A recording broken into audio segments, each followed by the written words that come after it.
Ben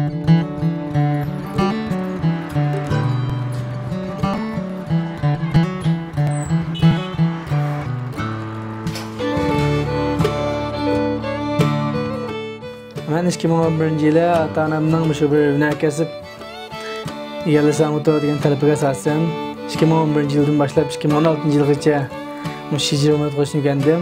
Shu bugun shijir hurmat qilish jarayonida hamma kishilarning qo'lda kiymay shu kalg'ida yutqanligini ham taraqqiy qilgancha hamma ayolda birdan ikkidan shijib bo'tqanligini tushunib shu shijini do'konni 2016-yildan hozirga qadar do'kon 2016-yili ama şu 4 paralarını pullanalab hozirga qadar do'kon ochib keldik. Bu do'kon ochib kirish jarayonida shu ailamnikininki muqim bo'lgan kim manbasini yaratdim. Ham ailamnikilar hamdan xalos bo'ldi. Hozirdan boshlab xushal quram turimiz kechirdik biz.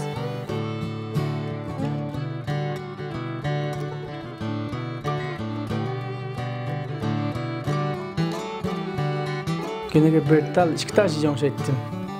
Hozir kishilarning turmush saviyasi ustiga ergishib, har bir oilada birdan bo'lgan ikkidan shiji bor. Bunda ulashiksa shu meningki kasbimni yuqori palla ko'tarib chiqardi. Ko'tarishki turtki bo'ldi. Mana hozir kamda 7-8 bo'lmasa 10 shiji o'xshaydi mumkin. Mumkinlarni aytib xushal, unda baxtli o'tayotir. Biz aratda bak aldırış. Lağa çıkıp serse kadar vaktimiz yok. Bizning şu ailemizden etrafında bir bakçık okşaydı. Lekin ayalim bugün çok müşterek gelip ailem düşen dep duraldı.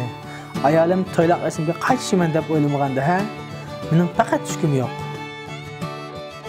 Mening ayalim bir tikkichi. Ayalim tikkan kiyimlarning ranglari ko'rkam, chiroyli, sifatli chiqadi. Ayalimning farqlanish iqtidori yuqori deb adashimning hammasi maqtaydi. Agar mushta farqlanish iqtidori yuqori bo'lmagan bo'lsa, mendek yaxshi erni qanday qilib qilgan bo'ladi?